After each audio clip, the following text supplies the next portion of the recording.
नमस्कार, मैं मनमोहन मिश्र एक बार फिर आप लोगों के बीच सीधे मुद्दे की बात पर। दोस्तों, आज का मुद्दा है नरेंद्र मोदी खुद मार्गदर्शक मंडल में जाने के लिए तैयार हो गए हैं। परिस्थितियां अंदर की कुछ इस तरह ही बनी हैं जिसके कारण यानी नरेंद्र दामोदर दास मोदी अगला 2024 का लोकसभा का चुनाव नहीं लड़ेंगे, प्रधानमंत्री कैंडिडेट वो नहीं होंगे। ये बातें अंदरूनी तरीके से तय हो चुकी हैं और ये बहुत अंदर तक जो जहां से ये क्या कहते हैं लीकेज होकर के सूचनाएं आती हैं या विश्वस्त सूत्रों से जो ये समाचार मिलते हैं, उसके हवाले से ये कहा जा सकता है कि अभी जो आप लोगों के सामने मैं बात कर रहा हूं, बता रहा हूं, वो पूरी तरह से तय है और निश्चित है। अब इसमें कोई बदलाव हो तो बात अलग है, बाद में आगे चल करके, लेकिन अभी की स्थिति यह है। और स्थिति ऐसी क्यों बनी आप जानते हैं। सभी पार्टियां, सभी बड़ी पार्टियां अपना अंदरूनी सर्वे करवाती हैं, अपना शक्ति परीक्षण के लिए, अपना आकलन करने के लिए, उन्हें कितने सीट मिलेगी, उनकी क्या स्थिति है चुनाव के लिए, ये सारी चीज़ों को जानने के लिए सभी पार्टियां, लगभग बड़ी पार्टियां और राष्ट्रीय पार्टियां आंतरिक सर्वे करवाती हैं। बीजेपी, कांग्रेस और जो भी है सभी अपनी करवाती हैं। अब तो क्षेत्रीय पार्टियां भी जो एक प्रदेश में चुनाव लड़ती हैं, सरकारें बनाई हैं, बना रखी हैं, चल रही हैं सरकारें, उनकी प्रादेशिक सरकारें, वो भी प्रादेशिक पार्टियां, वो भी अब सर्वे का सहारा लेती हैं। तो भारतीय जनता पार्टी का सर्वे जो रिपोर्ट्स सामने आया है आरएसएस के, भारतीय जनता पार्टी के, वो ये बताता है कि अगले चुनाव में 2024 के लोकसभा चुनाव में भारतीय जनता पार्टी 150 नोट कर लीजिएगा, 150 के नीचे खिसक रही है।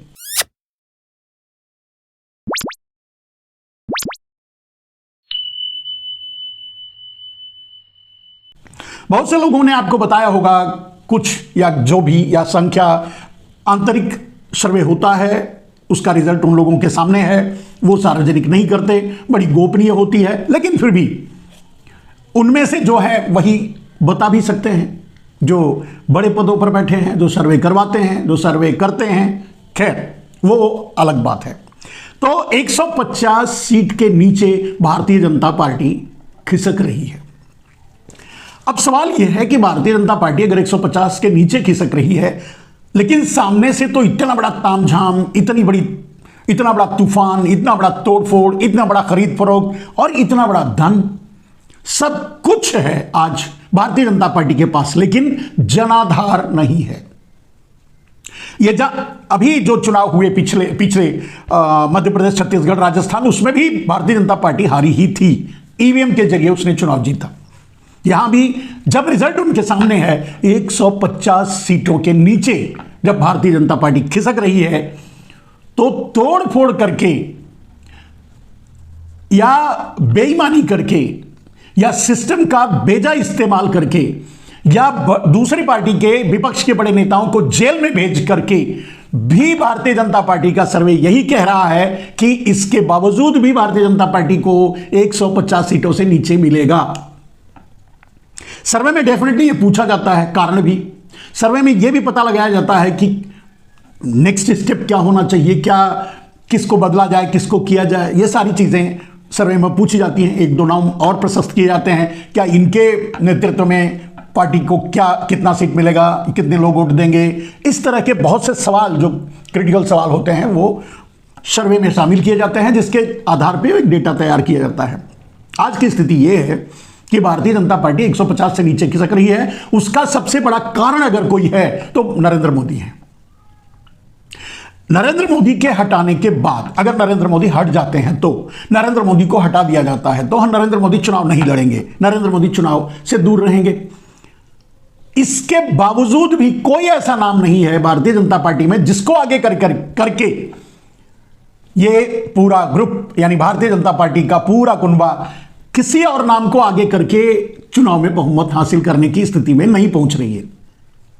कहने का मतलब नरेंद्र मोदी ने भारतीय जनता पार्टी को इतना खोखला कर दिया, इतना कमजोर कर दिया, अपने दुश्मनों को साइडलाइन करने में, अपने दुश्मनों को परास्त करने में खुद को तो पीछे ले गए। अब जो और जैसे नितिन गडकरी हो, राजनाथ सिंह हो, या और जो दो एक नाम आपके दिमाग में आए उनको रख लीजिए, सब पर सर्वे किया गया है, सब पर जानने की कोशिश की गई है क्या इनके नाम पे चुनाव जीता जा सकता है या पार्टी के आधार में बढ़ोतरी होगी। ऐसा कहीं से कुछ भी नहीं दिखता। कारण सिर्फ यह है कि सभी दूसरे नेताओं को नरेंद्र मोदी ने पूरी तरह से बैकडोर पे, मतलब बैकग्राउंड पे डाल दिया, एकदम से नेपथ्य में डाल दिया, अपने आप को आगे रखा। और जब सारे उनके काम उल्टे पड़े, गलत साबित हुए, झूठ साबित हुए, या जो उनके जुमले, उनके झूठ या जो कहे वो नहीं कर पाए। हालांकि चुनाव लड़ने के लिए उन्होंने 1 2 3 मुद्दे ऐसे रखे साध करके कि जिनके जरिए हम अपने वर्चस्व को बनाए रख सकें, चुनाव जीत सकें, वो कुछ भी कामयाब नहीं हुआ। क्योंकि देश में आज महंगाई, बेरोजगारी, गरीबी, भूखमरी, ये सारी, किसानों की आत्महत्या, बेरोजगारों की आत्महत्या, अब तो बेरोजगार भी आत्महत्या करने लगे हैं। तो ये सारी समस्याओं में एक भी समस्या का समाधान नरेंद्र मोदी नहीं निकाल पाए। प्रादेशिक रूप से या सामरिक रूप से आपने देखा कि नरेंद्र मोदी ने मणिपुर पर मुंह नहीं खोला। उधर चाइना भारत के भूभाग पे आके गांव बसा के बैठा हुआ है, उस पर भी सांस नहीं ले सके नरेंद्र मोदी। हर मुद्दे पर, हर फ्रंट पर, हर जगह नरेंद्र मोदी फेल होते रहे, फेल हो चुके। जनता में एक इतना मोदी जी के विरोध में इतना भयंकर मैसेज गया है कि अब अगर ईवीएम से चुनाव जीतना है तो जीत सकते हैं, अब अगर बेईमानी से चुनाव जीतना है तो जीत सकते हैं, अब अगर विधायकों को, सांसदों को पैसे के बल पे ईडी, सीबीआई, आईटी के का डर दिखाकर, जेल में डालकर, उनकी सरकारें गिराकर सरकार बनाना चाहें तो बना सकते हैं। लेकिन सीधे अब जनता भारतीय जनता पार्टी को वोट देने के लिए तैयार नहीं है।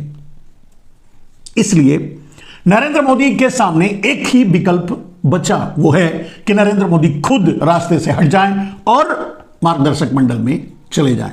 नरेंद्र मोदी ने उसके लिए भी लंबी लड़ाई लड़ी, अपने पैसे का धौंस दिया, अपने वर्चस्व का धौंस दिया, बोला मैं पार्टी बर्बाद कर दूंगा। जो भी आप समझते हैं पीछे जितने घमासान चल रहे हैं, जितने धक्का मुक्की चल रही है, जितना मुक्का मुक्का चल रहा है, वो आपको दिखाई नहीं दे रहा होगा, लेकिन चल रहा है। लेकिन उस चलने के परिणाम स्वरूप भी नरेंद्र मोदी अपने आप को स्थापित नहीं करने में कामयाब नहीं हुए। तो फाइनली उनको मार्गदर्शक मंडल में जाने के अलावा कोई रास्ता नहीं बचा।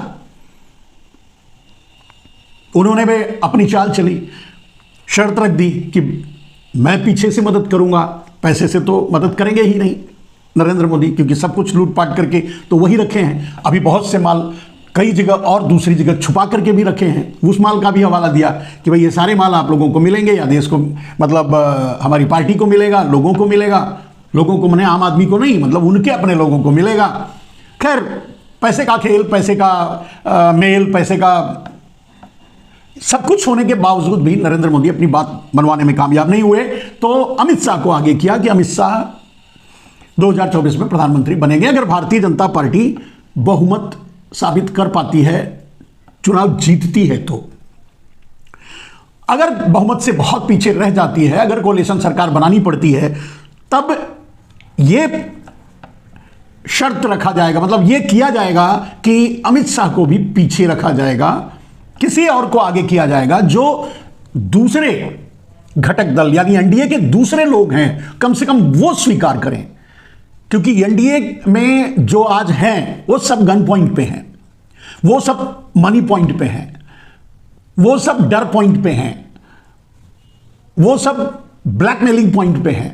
तो वो भी अगर भारतीय जनता पार्टी में बहुमत नहीं आता है, बहुमत से पीछे रह जाती है, तो जो घटक दल हैं वो भी किनारा कर लेंगे, वो अपोजिट में जाकर के, विपक्ष में जाकर के शामिल हो जाएंगे, यानी वो कांग्रेस में जाकर शामिल हो जाएंगे, समर्थन कर देंगे सारे दूसरे भारतीय जनता पार्टी को छोड़कर सारे घटक दल यानी सारे एनडीए के जो लोग हैं, जो दूसरे एनडीए के नाम पर हैं, क्योंकि उनको इस हद तक तोड़ दिया गया, बर्बाद कर दिया गया, खरीद लिया गया, उनका वर्चस्व खत्म कर दिया गया कि वो भी अब बचे नहीं हैं। जो बचे खुचे हैं कहीं नाम के लिए, वो भी भारतीय जनता पार्टी से दूर चले जाएंगे, यानी एनडीए खत्म हो जाएगा, भारतीय जनता पार्टी अकेले रह जाएगी, जितनी भी सीट मिलेगी विपक्ष में बैठेगी। ऐसी परिस्थिति और ऐसा सर्वे सामने है।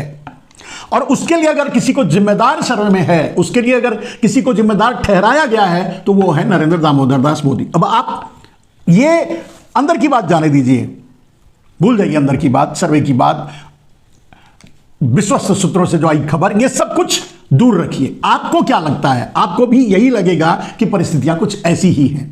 आप ये मत देखिए कि अभी हिमाचल प्रदेश में तोड़फोड़ कर रहे थे, सरकार गिराने की कोशिश कर रहे थे। मेरे दोस्त, नरेंद्र मोदी लोगों को, नेताओं को खरीद सकते हैं, उनको पैसा देकर सीधे, लेकिन एक एक आदमी को नरेंद्र मोदी पैसा बांटकर तो खरीद नहीं सकते, माने एक एक वोटर को खरीद नहीं सकते। उसके लिए उनके पास ईवीएम है। लेकिन जिस तरह से धमाचौकड़ी मची हुई है भारत में, जिस तरह से विरोध हो रहा है, ईवीएम भी अपने आप को बचा पाएगा, इसकी संभावना भी कम है। इन्हीं सबको देखते हुए नरेंद्र मोदी को मार्गदर्शक में मंडल में जाने के अलावा कोई और रास्ता बचा नहीं है। यह तो है विश्वस्त सूत्रों द्वारा जो कुछ सामने निकल के आया है, या पीछे से जो आवाज आ रही है वो है। लेकिन सामने क्या है? नरेंद्र मोदी के नेचर को देखते हुए, नरेंद्र मोदी के कैरेक्टर को देखते हुए, नरेंद्र मोदी के तरीकों को देखते हुए, नरेंद्र मोदी के काम को देखते हुए आप यह अंदाजा लगा सकते हैं क्या कि नरेंद्र मोदी चुपचाप, क्योंकि अब उनकी उम्र हो चुकी है, उन्हीं के बनाए अपने नियम के अनुसार उन्हें मार्गदर्शक मंडल में चले जाना चाहिए, बिना किसी से पूछे, बिना किसी को कुछ कहे, नियमानुसार, क्योंकि बनाए वही हैं। उन्होंने ही बहुत से लोगों को जबरदस्ती मार्गदर्शक मंडल में भेजा है, तो अब उनकी बारी है। आपको क्या लगता है कि नरेंद्र मोदी आरएसएस की बात मानेंगे, बीजेपी की बात मानेंगे, भारतीय जनता पार्टी के कार्यकर्ताओं की बात मानेंगे, नेताओं की बात मानेंगे, मान करके वो मार्गदर्शक मंडल में जाएंगे, या फिर आरएसएस के दबाव में आएंगे, या फिर बीजेपी के बड़े कुछ नेताओं के दबाव में आएंगे, या राजनाथ सिंह, नितिन गडकरी, या ऐसे जो लोग जो सीधे कभी कभी कुछ राजनाथ सिंह तो नहीं बोलते, जो बोल लेते हैं या अपना असंतोष या कह सकते हैं विरोध जाहिर करते रहते हैं, क्या उनके दबाव से नरेंद्र मोदी मार्गदर्शक मंडल में जाएंगे? मैंने आपको वो बात बताई जिसकी संभावना अंदर से आ रही है, बीजेपी के अंदर से, आरएसएस के अंदर से, उनके कुनबे के अंदर से, एनडीए के अंदर से जो बातें सामने आई, जो बातें बाहर निकली, वो मैंने बताया। लेकिन मेरा प्रेडिक्शन क्या है? अगर मुझसे पूछेंगे कि क्या सचमुच नरेंद्र मोदी चुपचाप मान जाएंगे और मार्गदर्शक मंडल में चले जाएंगे, अगर मुझसे पूछेंगे तो मैं कहूंगा सवाल ही नहीं उठता। लेकिन नरेंद्र मोदी के पास विकल्प भी बहुत ज्यादा नहीं बचा है। नरेंद्र मोदी अब या तो, अभी अघोषित इमरजेंसी चल रही है, इमरजेंसी लगाएं, जो बार बार मैं हमेशा बोल रहा हूं। वैसे इमरजेंसी आज भी लगी हुई है, अभी भी आप इमरजेंसी में ही जी रहे हैं। अगर इमरजेंसी नहीं होती तो किसान दिल्ली पहुंचते, अपनी बात कहते, किसानों की बात नरेंद्र मोदी सुनते। इमरजेंसी अभी भी लगी हुई है। तो नरेंद्र मोदी के पास विकल्प बहुत सीमित है, और वो विकल्प है मेरे ख्याल से एक और आखिरी, नरेंद्र मोदी इमरजेंसी लगा करके चुनाव को टाल दें और टालते रहें। इसकी संभावना मुझे, अगर व्यक्तिगत मुझसे पूछोगे, अगर मैं कहना चाहूं तो यही कहूंगा। मैंने अंदर की बात तो बता दी, लेकिन सच यही है, मेरा मतलब मानना यही है कि नरेंद्र मोदी इतने शरीफ आदमी नहीं हैं कि वो आम आदमी के ओपिनियंस का, आम आदमी के वर्डिक्ट का, निर्णय का स्वागत करें और ख्याल रखें। मैं तो यहां तक मानता हूं कि नरेंद्र मोदी पूरी तरह से हारने के बाद बिना बहुमत के सरकार अगर नहीं बना पाए, उस समय भी प्रधानमंत्री से पद से इस्तीफा नहीं देंगे, कुछ तोड़फोड़ करने की कोशिश करेंगे, खरीद फरोख्त करने की कोशिश, मैंने बहुत कुछ कहने का अर्थ यह है मेरे दोस्त कि नरेंद्र मोदी को अब यह पता चल चुका है कि जो कर्म वो कर चुके हैं, वो कर्म उन्हें कहां ले जाएगा उन्हें अच्छी तरह पता है। और उस कर्म के फल से बचने के लिए उनका उसका फल, जो कर्म कर चुके हैं, दुष्कर्म कर चुके हैं, उस कर्म से बचने, उस कर्म के फल से बचने का मात्र एक ही उपाय है कि इस गद्दी पर बने रहें। तभी तक बचे रह सकते हैं जब तक गद्दी पर हैं। सत्ता उनके हाथ में है, सिस्टम उनके हाथ में है, सिस्टम का दुरुपयोग कर रहे हैं और करते रहें। यही एक रास्ता उनके लिए बचा है, अपने दुष्कर्मों से ही, अपने ही पापों से बचने के लिए। ऐसे में आप और हम या पूरा देश अगर ये सोचे या समझे या मानने की कोशिश करे, सोचने लगे कि नरेंद्र मोदी शराफत से सब कुछ हो जाने देंगे, जो आम आदमी का निर्णय, पब्लिक का निर्णय, देश का निर्णय हो, जनता जनार्दन का निर्णय स्वीकार कर लेंगे, मैं मानता हूं नहीं। जनता भले ही किसी को वोट दे, वो अपने खाते में ले जाएंगे। अगर मान लीजिए अगर ईवीएम में गड़बड़ी नहीं कर पाए, बहुमत नहीं ले आ पाए, बहुत पीछे रह गए, तो लोगों को खरीदेंगे पैसे दे करके। 100-100, 200, 500, 1000 करोड़ भी दे सकते हैं नरेंद्र मोदी एक एक आदमी, एक एक सांसद को खरीदने के लिए। अगर 10,000 करोड़ दें तो भी कोई फर्क नहीं पड़ता। एक सांसद को खरीदने के लिए 10,000 करोड़ भी दें तो भी कोई फर्क नहीं पड़ता। इससे बहुत कई गुना ज्यादा वो ब्लैक मनी दबा कर रखे हुए हैं देश और विदेश में, विनोद अडानी जैसे लोगों के पास, चोरों के पास, विनोद अडानी जैसे चोरों के पास। और भी बहुत से ऐसे लोग गए हैं, नीरव मोदी, मेहुल चोकसी, ऐसे चोरों के पास जो ब्लैक मनी दबा के रखी गई है। उसके हिसाब से तो अगर ये 10,000 करोड़ एक सांसद को खरीदने के लिए दे तो भी कोई फर्क नहीं पड़ता। अगर मान लीजिए 150 के आसपास अटक जाते हैं तो उनको मैं समझता हूं कि बहुत ज़्यादा सीटों की जरूरत नहीं पड़ेगी। जो भी हो उसके बाद 272 या जो भी बहुमत के लिए जितनी जरूरत पड़ती है वो आराम से खरीद लेंगे, खरीदना वो करेंगे। फिर भी उसके बाद भी वो अपनी हार स्वीकार नहीं करेंगे। आपने एक धमा चौकड़ी देखी थी अमेरिका में। ट्रंप जब हार गया, ट्रंप भी इन्हीं के कैटेगरी का आदमी था, वैसे वो उद्योगपति था, ये उद्योगपति नहीं तो सिर्फ ब्रोकर हैं, दलाल हैं। ट्रंप जब हार गया तो हार मानने के लिए तैयार नहीं हुआ, कुर्सी छोड़ने के लिए तैयार नहीं था, यहां तक कि राष्ट्रपति भवन पर ही हमला करवा दिया। वो सब कुछ नरेंद्र मोदी भी करेंगे। हारने के बाद भी, निर्णय के बाद भी सब कुछ करेंगे। लेकिन सब कुछ करने के बाद भी नरेंद्र मोदी फिर से अगली बार प्रधानमंत्री नहीं बनने जा रहे हैं, यह आप लिख कर रख लीजिए। नरेंद्र मोदी अगर शराफत से जो निर्णय, उनकी पार्टी का, उनके लोगों का, उनके अंदर के लोगों का जो निर्णय है कि आप चले जाइए, इज्जत से, शराफत से मार्गदर्शक में मंडल में चले जाइए, आपने बनाया है, लेकिन फिर भी नरेंद्र मोदी नहीं मानेंगे।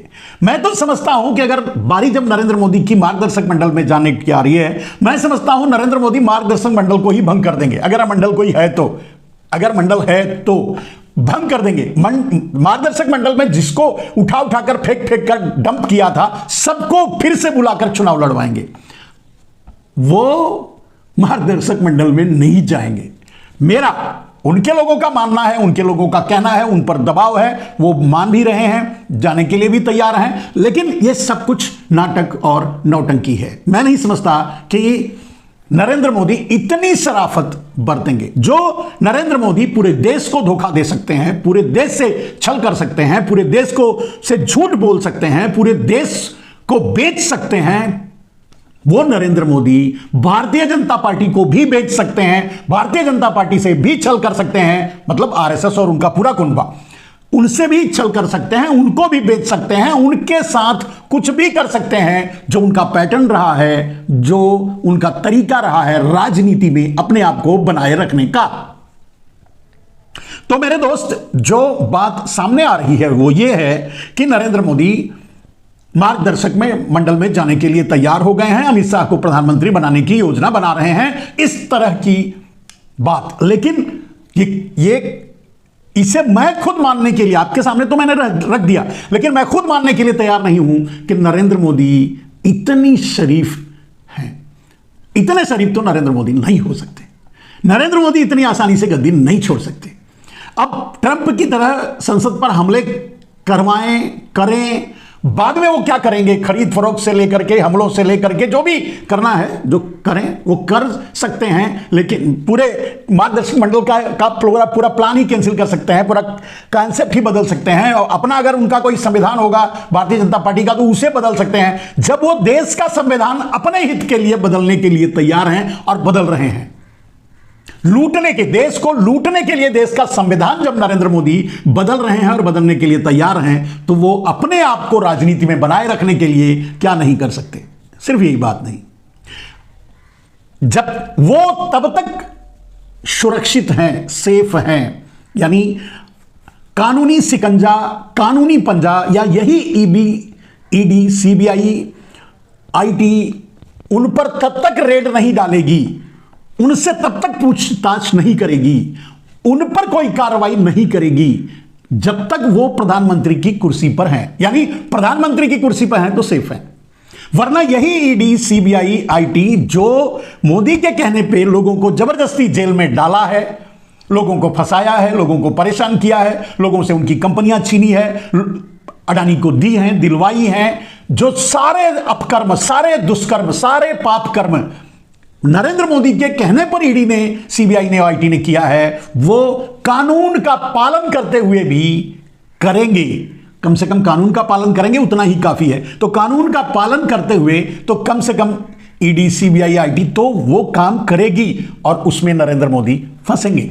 तो अपने आप को बचाने के लिए, अपने आप को कानून से, कानून की पकड़ से दूर रखने के लिए, कानून की सजा से दूर रखने के लिए नरेंद्र मोदी के पास एक रास्ता है कि वो किसी भी कीमत पे प्रधानमंत्री की कुर्सी पर बैठे रहें, जोड़ तोड़ करके, खरीद फरोख्त करके, तोड़ फोड़ करके, देश बेच करके, जैसे भी। चलिए, मुझे जो मिलता है, समझ में आता है, मिलता है, उसका विश्लेषण जो मैं कर पाता हूं, जो समझ पाता हूं, वो आप तक पहुंचाता हूं। आगे आगे देखिए क्या होता है। आप देख रहे हैं क्या हो रहा है। नंगा नाच राजनीति का गटरीकरण हो गया है। मतलब राजनीति के नाम से मैं समझता हूं आम आदमी को चिढ़ होती होगी, नेताओं को देख करके उन पर थूकने का मन करता होगा। अब कोई यहां खड़ा है, भ्रष्टाचारी है, वहां गया, सारा भ्रष्टाचार खत्म, तो आपको कैसा लगेगा? थूकने का मन करेगा कि नहीं करेगा? तो वही हर आदमी के मन में वही वेदना है, वही भावना है, वही सोच है कि हमने तो इसको वोट दिया था बीजेपी में, अब ये तो कांग्रेस में है। माने हमने तो वोट दिया था कांग्रेस में, आज ये बीजेपी में है, कल ये किसी और में है, परसों ये और किसी में है। हमने वोट किसको दिया था? हमने, मतलब एक आम आदमी जब वोट देता है तो किसी को देता है, किसी पार्टी को देता है, किसी विचारधारा को, किसी सोच समझ को, किसी वादों को, इन्हीं सब चीजों को वोट देता है। लेकिन जब वोट दे लेता है उसके बाद पता चलता है कि जिसको उसने वोट दिया वो तो कहां का कहां चला गया है। तो कितनी घृणा उसके मन में, कितना गुस्सा उसके मन में आता होगा। आम आदमी और वोटरों को देखिए, जो आम भक्त हैं बेचारे, दिन रात गाली देते रहते हैं किसी को भी, XYZ जो भी, जिसको मोदी इशारा कर देते हैं, जिसको मोदी भ्रष्ट कह देते हैं, इनके भक्त बेचारे दिन रात गाली देते रहते हैं। लेकिन जैसे ही टर्न आउट होता है, वो फूफा बन करके, जीजा बन करके बीजेपी में ही आ जाते हैं। वैसे ही भक्तों की नानी मर जाती है, बेचारे सिकुड़ जाते हैं, शर्मिंदा हो जाते हैं, छुपे छुपाए रहते हैं। उन्हीं अपने ही क्षेत्रों में जाकर उन्हीं नेताओं के सामने खड़े नहीं हो पाते जिनको वो कभी गाली दिए रहते हैं। इस तरह की एम्बैरेसिंग सिचुएशन में नरेंद्र मोदी भारतीय जनता पार्टी को डाला है। इस तरह की सिचुएशन को उनके कार्यकर्ता, उनके लोग, उनकी पार्टी के नेता सब फेस कर रहे हैं। बेचारे जो भी हैं आकर के मंच पे कहना ही पड़ता है, अगर नरेंद्र मोदी बगल में बैठे हैं, कि हमारे मोदी जी बहुत अच्छा कार्य किए, हमारे मोदी जी ये किए, हमारे मोदी जी वो किए। लेकिन जब वो आम आदमी के पास जाते हैं, आम आदमी का सवाल उनके सामने आता है, तो शर्मिंदगी उन्हें झेलनी पड़ती है। शर्म से डूब मरने का मन करता होगा उनका। वैसे नरेंद्र मोदी का डूबने का मन किया तो सीधे चुल्लू भर पानी नहीं, समंदर में ही समा गए। खैर, नरेंद्र मोदी हैं, जब करेंगे तो कुछ बड़ा ही करेंगे। वैसे मोदी कहते हैं कि जब वो सोचते हैं तो बड़ा ही सोचते हैं, वो छोटा तो सोच ही नहीं सकते, इसीलिए चुल्लू भर पानी की जगह पूरे समुद्र में ही कूद पड़े। खैर, ये उनका अपना स्टाइल है।